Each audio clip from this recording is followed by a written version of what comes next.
Hello and welcome. Today we've got Sheriff Mack, and today we're going to be discussing his Supreme Court case, Trump's immunity, the debate, and the Washington, D.C., and everything that needs to happen moving forward. Now, just before we begin, you can subscribe to my Instagram channel at nicholas.veniamin, where you can follow all my daily news reels. Sheriff Mack, thank you so much for joining me, sir. How are you, and what have you been up to? Well, thanks so much for having me. Do I call you Nick? You can call me Nick, you can call me Nicholas, whatever you like.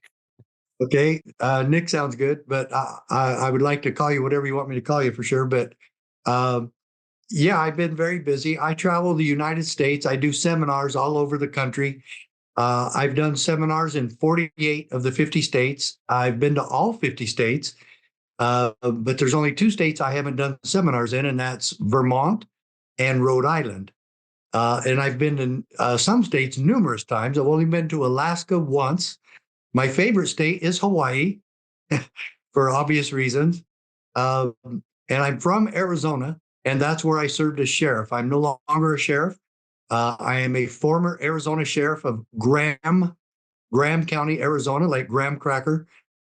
And I love the 8 years I was in a sheriff, but I've also been working with law enforcement ever since then. And I was in law enforcement 20 years. And I've been working with law enforcement ever since I got out of there. So I've been working with law enforcement about 35 years.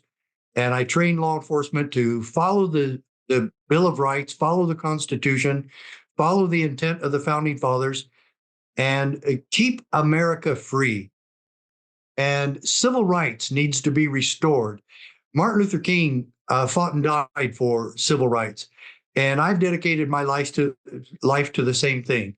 And law enforcement worldwide, governments worldwide need to respect civil rights of every individual in their countries, and that's a major concern for me. We shouldn't be having all these wars, and we should be taking care of our people, and we should not be punishing people for wanting to speak out or to be free. Absolutely. No, definitely. I totally agree with that.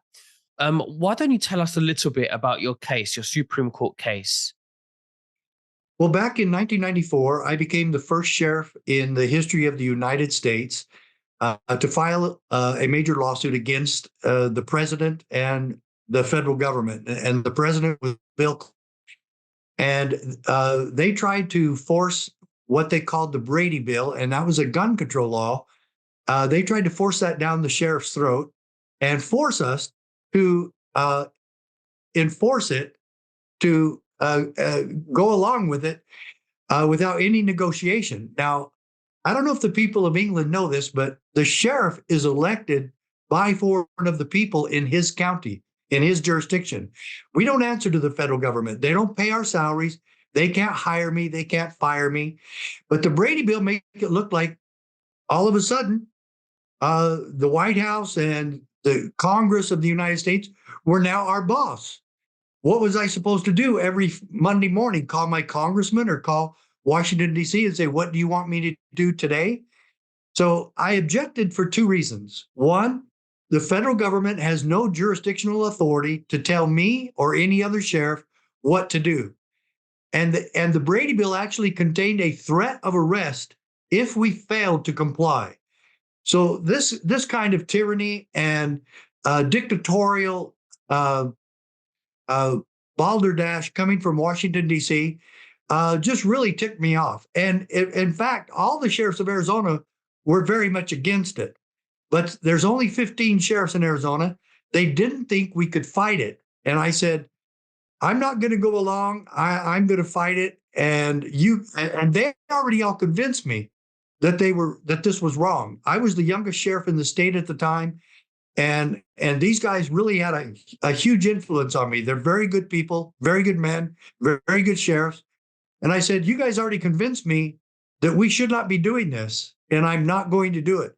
I didn't know what I was going to do at the time. I had no clue what I was going to do. But when I came home and talked to my wife, she and I decided that we were going to sue the federal government, and I didn't know where to turn. So I turned to the NRA.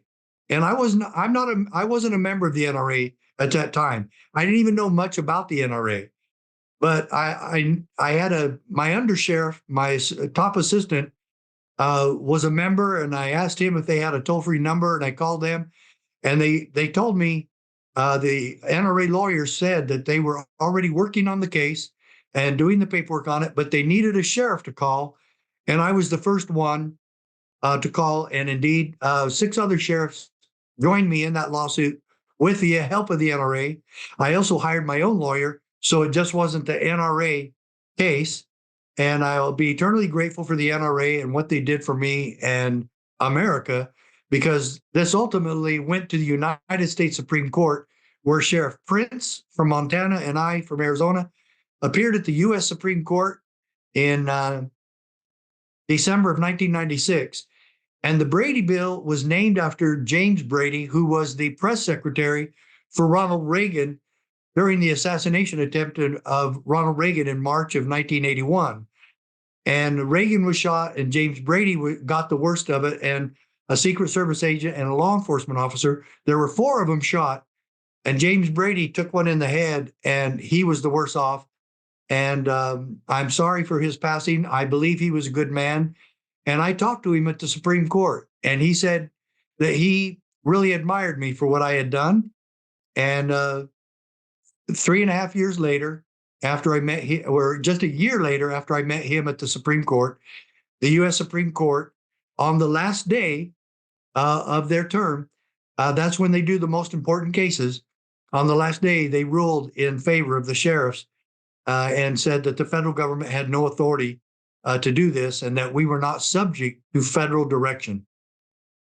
Interesting. And Wow. Yeah. this is a review of the case, in case any of your listeners or supporters or people part of your organization, if they want to see this case, this is I examined the case and put together the highlights of the case in this little booklet, and this is available on my website at cspoa.org.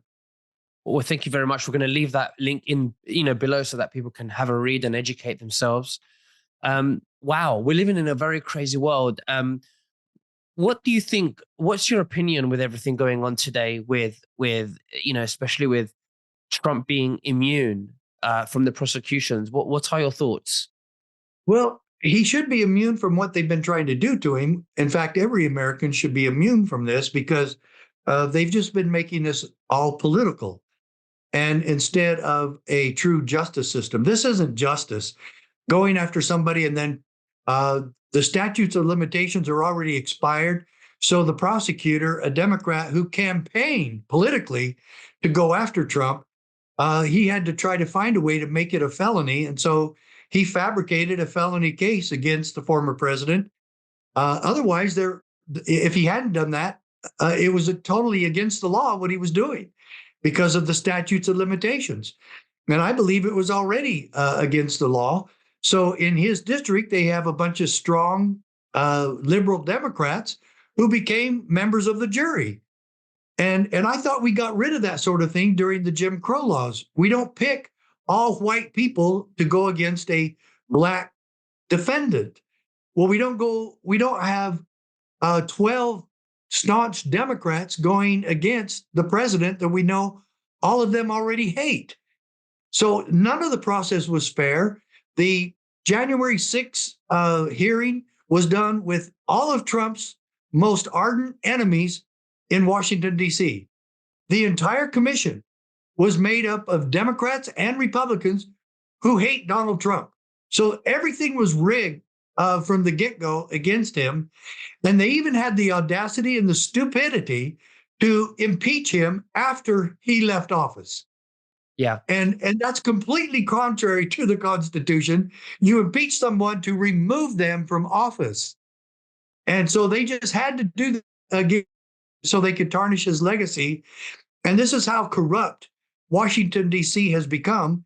And I absolutely do not trust the FBI, the IRS, or the other bureaucracies there, or everyone in Congress. There might be maybe 3 or 4 that respect the law and the Constitution.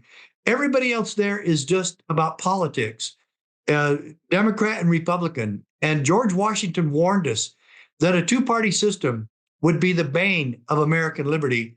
And that is exactly what has happened. Do you think the reason for Trump's immunity and the court's decision is also partially based, possibly, the fact that if they, prosecute Donald Trump, a former president, then they could also it opens the door for prosecuting other former presidents. What do you think about that? Yeah, I do. Where's this going to stop? Because if you disagree with someone politically, now you have to look over your shoulder to see if they're going to charge you criminally for any of that.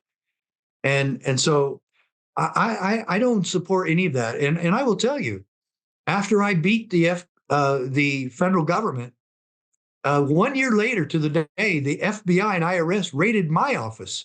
1 year later, and I was actually running for sheriff in a different state at that time. I ran for Utah County Sheriff in 1998. 3 days before the election, they raided my office, and the local newspaper said, Mack raided by the FBI. And it was the case was really aimed at a client of mine that I had nothing to do with his involvement. I was a contract uh, consultant for him, and I did not know he was committing any crimes. And he indeed it appeared that he had, but I didn't know that. And they put my name on the search warrant. And when I lost the election, they never came back to me. I never heard from them again. So the FBI and IRS got what they wanted. I lost the race. They didn't want me coming back in as sheriff. And it was obvious why they did this to me. Because if I really committed a crime, why did I never hear from them again? Neither agency. I wasn't interviewed. I wasn't indicted. I wasn't arrested. I wasn't charged. Nothing. So it was obvious they got what they wanted. And you know what? I am tired of this, Nick. I am tired of this kind of lack of integrity and honesty within our justice system. And it's been going on for a long time. Like I say, that happened to me in 1998. So Trump isn't the only one who's been abused. If they want to come and get you, they'll come and get you. And the FBI has not followed the law. And one of the arrests that they made from January 6 suspects, they went all over the country arresting people, and not once did they follow the constitutional provision, a requirement by law to exercise a proper extradition of these people that were picked up outside Washington, D.C. This occurred in the jurisdiction of Washington, D.C., which, according to the Constitution, is 10 miles square, the jurisdiction of the federal government. Other than that, they don't have jurisdiction in Sacramento or Phoenix or Omaha, Nebraska. They do not have it, and they have to follow the law, and they just flaunt it. They do not follow the law, and people in America do not trust them anymore, especially the FBI and IRS. Even here in the UK and the Europe, we just don't trust the system anymore. No, These people think they're above the law. They will do absolutely anything to interfere with elections, even if they have to put a bullet to your head, or they raid right. FBI raiding your home, or discrediting you. It's all election But look at interference. what's going on in the world. El Salvador has elected a very conservative president who's really going after criminals. France, the right wing party there, has just got a lot of people elected. I think you've had some right wing movement in England, and I think the people of the world, and I believe this is going to happen in America this year for 2024 if they don't do something horrible to stop it. And I'm afraid the Democrats and the deep state are going to plan some sort of major incident before the election. So we're trying to prepare for that. But the people want to be left alone, and they don't want tyrannical oppression from the government. They are required to protect us and protect our rights. And otherwise, leave us the hell alone. Absolutely. I completely agree with you. And this is one of my things that I think about is, what are they going to plan? If they know so many people, especially after the debate, Mhm. that people have woken up. Even the left are panicking with that debate, with how Yeah. Joe Biden could not put a sentence together. They're panicking. So my question is to you: what are they going to do about it if they can't stop the elections? What kind of an emergency that they may fabricate that we should expect happening? Well, Nick, that could be anything, but I'm really afraid of one thing, and that is, well, look, they cannot take Joe Biden off the ballot against his will. And even if it's against his will, there's several states, there's 4 or 5 states that the time to change the ballot is over. Nobody can change those ballots unless the candidate were to expire. And that really scares me anyway, we need to make sure everyone knows that. The Can you be a only little way bit more Biden can clear? be taken, Be a little the bit. only way he can be taken off the ballot in some states is if he were to pass away. Right. And I don't mean him any bad luck. I don't want him to pass away. I believe he's sick, and I believe he does have dementia, but I don't mean him any harm. I do not make fun of him. I don't make fun of sick people. I don't care who it is. But this really worries me that the Democrats are planning to pull off something here, and maybe they'll just cheat the election. And this is one thing that Trump should have said in the debate when they asked him if he would accept the results of the 2024 election this coming November. He should have said, if you'll guarantee me that the criminals that brought in the illegal aliens are now getting them registered to vote, which is illegal, Nick, to have people who are not citizens of the United States of America and intentionally get them to register to vote is illegal. That's criminal. And that's what they're doing. So Trump should have said, if you will guarantee me, CNN, that the criminals that are now registering illegal immigrants to vote and that they'll deport them and they'll charge criminally the people who have got them to vote and got them registered to vote, then I will accept the results. But this is election fraud. This illegal registering of people who are not American citizens, that is election fraud. And he should have told CNN that right then and there. And I think that's one of the key mistakes that Trump made last Thursday. And what was it that he did say? What was his answer to that instead of what you had suggested? He said if it's a fair and honest election, then yes, I will. So I kind of agree that he said what you said, but he was a much more ambiguous. And I think maybe it needed to be stronger. Yeah, it needed to be stronger and more specific. I thought his whole arguments should have been more specific. If he's calling Biden a liar, say exactly where he lied and where his dishonesty has been. He could have spent a lot of time on the election fraud just because of the border. But look at all the horrible things that have happened at the border because Biden will not do his job. And now all of a sudden he's trying to do his job a little, but he blames the whole thing on Trump. I think with Trump, yeah, I think with Trump, he's very careful with his words. And I think one of the reasons why he may be a little bit more ambiguous than we want is because he's trying to protect himself from the media finding something to attack him, because Trump is also trying to wake up the people who are asleep. So the last thing that he wants is to lose voters. I agree with that. The people of America, all of them, Democrats, Republicans, independents, whatever your race is, whatever your religion is, whatever your color or nationality, I don't care. You're welcome to be here. You're my brothers and you're my sisters. We love you. But you cannot register to vote unless you're an American citizen, and you cannot come here illegally and then just get registered to vote. And the citizens of America should be opposing that. All of us, no matter what side of the aisle you're on, we should all stand together and oppose that. Not say, oh, good, well, they're going to be mostly Democrats, so we're okay with that cheating. Mm-hmm. That is cheating. And that's what we've all been complaining about. You're cheating. So let's join hands and let's fix this. Absolutely. Sheriff Mack, it's been an absolute honor to have you on my show. Thank you very, very much. Is there anything else that you'd like to say to the viewers before we finish? Well, again, as I started, all of us need to stand for liberty. We all need to stand together as brothers and sisters. I love England. I've been there one time.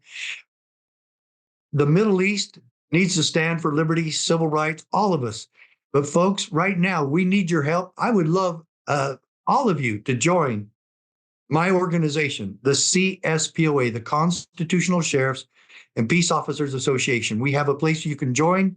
You can pay your monthly dues or not. I really would love to have you on board, and I'd love to get all of to know all of you more. And I would love to come to England and give a speech that I do all over America. So, Nick, please keep in touch. I'd love to be with you again, and I thank all of your listeners and supporters. Please go to cspoa.org and become a part of our movement for liberty here. This is a peaceful and effective process, and God bless us all. Absolutely. Well, God bless you. And the link will be right below for you guys to have a click and educate yourselves. Sheriff Mack, we'll speak again very soon. You take care and God bless. Bye-bye. Thanks, Nick. Appreciate you.